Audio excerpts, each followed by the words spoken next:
അപ്പൊ അങ്ങനത്തെ ആ നിലവാരത്തിലുള്ള ആൾക്കാരെ നോക്കലും വൈകാരികമായിട്ടുള്ള ശ്രദ്ധയൊക്കെ ഒന്നുകൂടെ.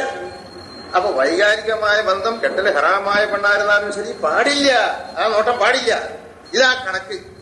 വികാരവും പിന്നെ മറ്റുള്ള ദുരുദ്ദേശം ഒന്നുമില്ല ഏത് പെണ്ണിനും കാണാം. അതേ പറയാനുള്ളത്, ഏത് പെണ്ണിനും ഒരു വിരോധവും ദുരുദ്ദേശങ്ങൾ യാതൊന്നുമില്ലെങ്കിൽ ഏത് സ്ത്രീയെയും പരസ്യമായിട്ട് കാണാം. ഇങ്ങനെ മുഖം കാണാം.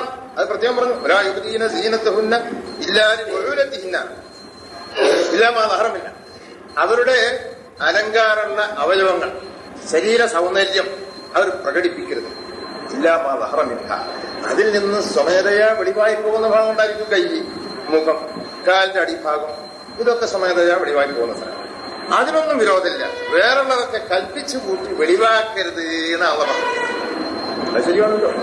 കൽപ്പിച്ചു കൂട്ടി നമ്മളൊക്കെ ഇരിക്കുന്നതിന്റെ ഇടയിൽ കൊണ്ടുവന്നിട്ട് കുപ്പാക്കാണ്ട് മാറെല്ലാം നീക്കിട്ടും അക്രമല്ലേ, അതൊക്കെ സംബന്ധമല്ലേ. അതൊന്നും ചെയ്യാൻ പാടില്ല. മര്യാദക്ക് വന്നിരിക്കും. ഒരു ഭാഗത്ത് വന്നിരിക്കേണ്ട ഒരു പെണ്ണാണ്, കയ്യും മുഖമൊക്കെ കാണാൻ ആയിക്കോട്ടെ, കണ്ടോട്ടെ, എന്താ കൊണ്ട് അപകടം, ഒരപകടമില്ല. ഇല്ലാമാഹാരമില്ല. കൽപ്പിച്ചു കൂട്ടി അവർ സാധാരണഗതിയിൽ മറക്കുന്ന അലങ്കാര ഭാഗങ്ങൾ അത് പ്രദർശിപ്പിക്കരുത്. പഴയ കാലത്ത് മാറൊന്നാകെ പ്രദർശിപ്പിക്കുന്ന സമ്പ്രദായം ലോകത്തുണ്ടായിരുന്നു. അത് നമ്മുടെ നാട്ടിൽ തന്നെ ഉണ്ടായിരുന്നു. ഹംസ സ്ത്രീകളിൽ മാറ് മുഴുവൻ പ്രദർശിപ്പിച്ച് നടക്കുന്ന, പ്രത്യേകിച്ച് ഹജ്ജൻസ്, അവർക്കൊന്നും ആ കാലത്ത് കുപ്പായിട്ട് ഏർപ്പാടേ ഇല്ല. അങ്ങനത്തെ സമ്പ്രദായം ഉണ്ടായിരുന്നു. അതിനെപ്പറ്റിയാണ് ജലാബീബിഹിന്ന, അവരുടെ ആ മൂടി പൊതുക്കുന്ന വസ്ത്രം ഉണ്ടല്ലോ, അതൊന്ന് താഴ്ത്തിട്ടോട്ടെ, മാറ് മറച്ചോട്ടെ എന്ന് ചുരുക്കി പറഞ്ഞാൽ, നമ്മളുടെ ഭാഷയിൽ പറയുമ്പോൾ മാറ് മറക്കാന്നുള്ള സമ്പ്രദായം ഇല്ലാത്തയിടത്ത് മാറ് മറച്ചോട്ടെ എന്നുള്ള പറഞ്ഞു.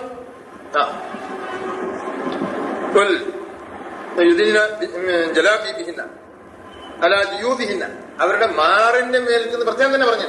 മാറുകളിലേക്ക് അവരുടെ ആ മൂട് വസ്ത്രം ഒന്ന് ഇറക്കിയിട്ടോട്ടെ. അപ്പൊ തലമുടി, അതിപ്പോ ഈ കൂട്ടത്തിൽ ചിന്തിക്കേണ്ട വിഷയമാണ്. അപ്പൊ പറയുമ്പോ അതൊക്കെ പറയണം. ഈ തലമുടി മറക്കണം എന്നാര് പറഞ്ഞു? നമ്മളുടെ വിഷയം പഠിക്കണമല്ലോ നമ്മള്. ആര് പറഞ്ഞു തലമുടി? ആരാണ് സ്ത്രീകളുടെ തലമുടി മറക്കണം എന്ന് ആര് പറഞ്ഞു? ചോദിക്കണം, മറുപടി കിട്ടണം നമ്മൾ. മുഖം പോലും, മുഖമാണ് ഏറ്റവും സംശയമില്ലല്ലോ.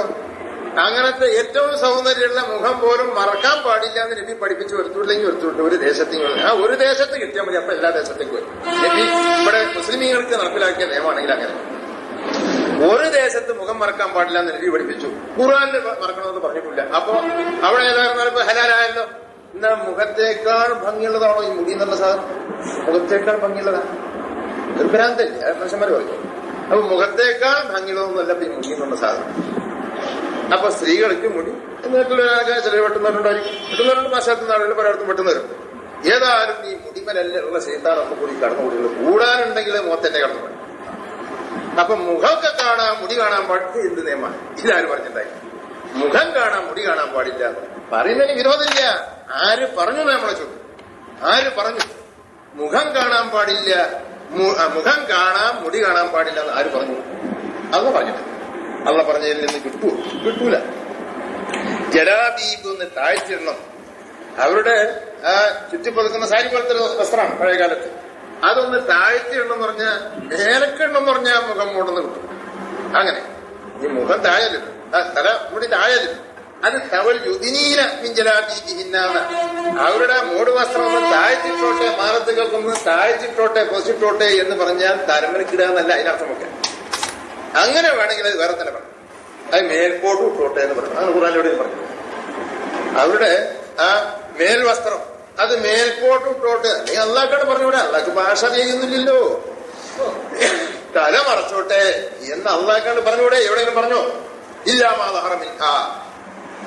അവരുടെ അലങ്കാരമുള്ള ഭാഗങ്ങൾ, സ്വമേധയാ ഒഴിവായി പോകുന്ന ഭാഗങ്ങൾ കാണാം എന്നല്ലാതെ അതിനേക്കാൾ അലങ്കാരം കുറഞ്ഞ ഭാഗങ്ങൾ കാണാൻ പാടില്ല എന്ന് അപ്പൊ പഠിക്കും.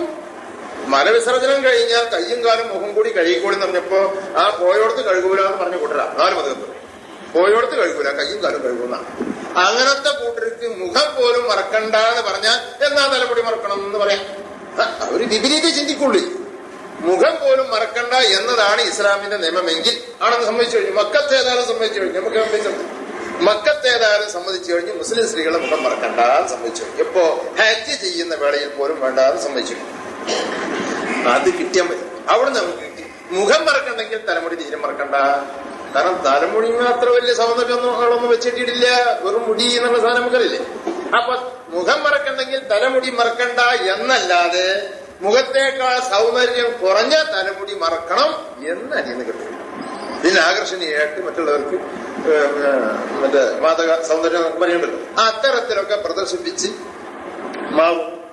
അതുപോലെ പെരടിയിലെ പുറഭാഗമൊക്കെ വെളിവാക്കാം. ഒന്നും ചെയ്യരുത്, മര്യാദക്ക് നടന്നാൽ മതി.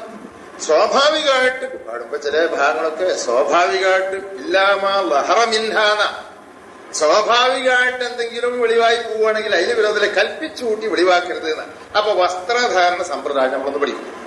ഓരോ മേഖലയിലും ഓരോ കാലാവസ്ഥയിലും പ്രത്യേക വസ്ത്രധാരണ സമ്പ്രദായങ്ങളുണ്ട്. അപ്പൊ കുപ്പായൊന്ന് വേറെ, മുണ്ടൊന്ന് വേറെ, ഇങ്ങനൊക്കെ ആയിട്ട് വരുമ്പോ ഇടയിലൊക്കെ കുറെ ഒഴിവാക്കുകയൊക്കെ ചെയ്യും. നമുക്ക് നമ്മളുടെ അനുഭവത്തിലുള്ള നമുക്ക് അറിയുന്നതല്ലേ പറയണ്ടേ. അപ്പൊ പള്ളന്റെ ഭാവമൊക്കെ ചിലപ്പോ ഒഴിവായി നോക്കും. ഇല്ലാമാവാ